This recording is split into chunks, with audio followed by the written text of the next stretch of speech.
If you had stepped into the small village of Umoni on that particular Thursday morning, you would have thought the day was going to be ordinary. The sun was sitting lazily in the sky, casting a warm golden light over the red earth. Women in colorful wrappers balanced trays of goods on their heads as they made their way to the market. The air smelled of fried plantain, fresh bread, and simmering pepper soup from roadside food stalls. The sound of goats bleating mixed with the chatter of traders arranging their wares. But by noon, Umoni would not be the same. It started with one person. Mama Kemi, the fish seller, was the first to fall. She was sitting at the market square under her blue umbrella, fanning herself with a piece of cardboard after eating a plate of jollof rice from Grace's kitchen. She suddenly dropped her fan, clutched her stomach, and groaned loudly. "Oh! My belly, oh God, my belly," she cried, toppling sideways and knocking over a bucket of tilapia. At first, people thought it was just the heat. Someone ran to get water, but before they could return, another customer, a young Okada rider named Ton, began vomiting violently by the roadside. Then it happened again. And again. Within minutes, the market square became a scene of chaos. Women screamed. Traders abandoned their stalls to help the sick. Children cried as their parents lay doubled over in pain. It didn't take long before someone shouted, "They all ate at Grace's place." Heads turned toward the yellow-painted stall near the corner of the square. There she was, Grace, standing behind her big silver pot of rice, frozen, her wooden spoon in hand. Her usually bright smile was gone, replaced by a look of shock and fear. "It's not me. I don't know what happened," she stammered, her voice trembling so much it was barely audible over the noise. But her words did nothing to calm the crowd. "You want to kill us all," one man shouted, grabbing a broken bottle from the ground. "My sister is dying because of your food," another woman yelled.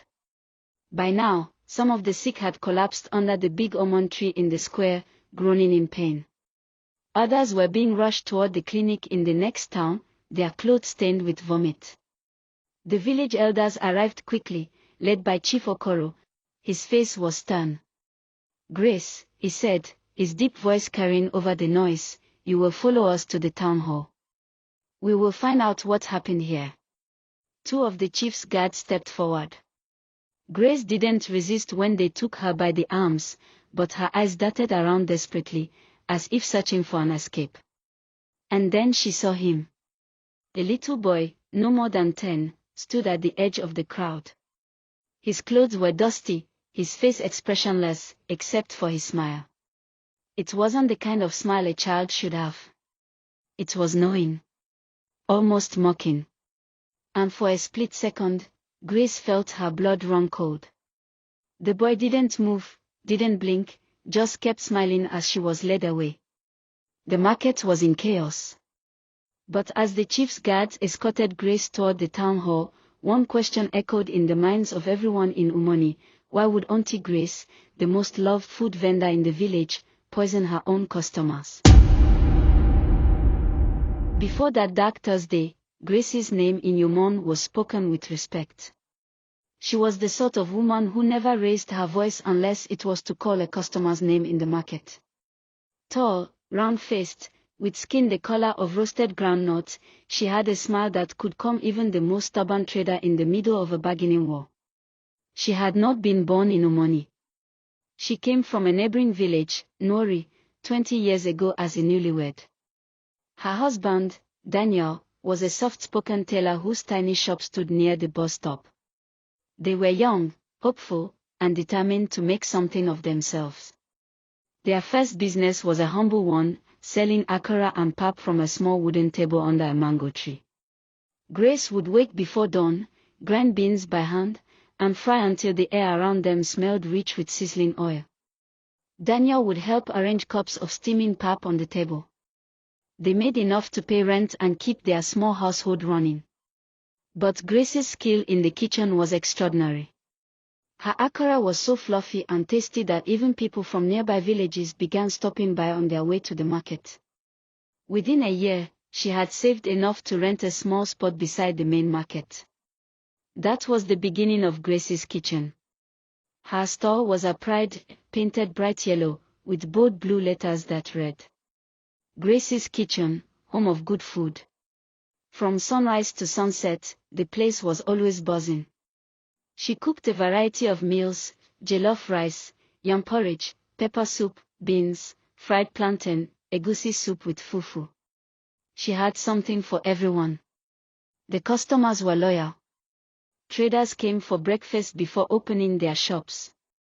Okada riders stopped for quick meals between trips. Children bought puff-puff after school.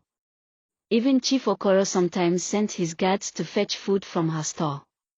Grace was generous. If a farmer returned from the farm without enough money, she'd say, "Pay me next time." If a child came with coins clutched in a sweaty fist, she'd add extra pieces of meat. Her husband often said, "Grace, one day you will feed the whole village." But in her private moments, she felt a hollowness that food could not fill. She and Daniel had been married 15 years without a child. At first, she told herself it didn't matter. She had her business, her customers. But in Umoni, people never stop talking. "She is a good woman, but no child," women whispered over piles of tomatoes. "Who will inherit all this she is building?" Daniel, though kind, had grown quiet. He stopped talking about the future. Then, one rainy season, a fever took him away. The house felt like an empty drum. After his death, Grace poured herself into her cooking. She told herself, "If I can't have children, at least I can feed people and be part of their lives." That was why, when the poisoning happened, the whole village felt as if they had been betrayed by their own blood. Grace was not just a food vendor. She was family. The first strange thing happened on a Tuesday morning.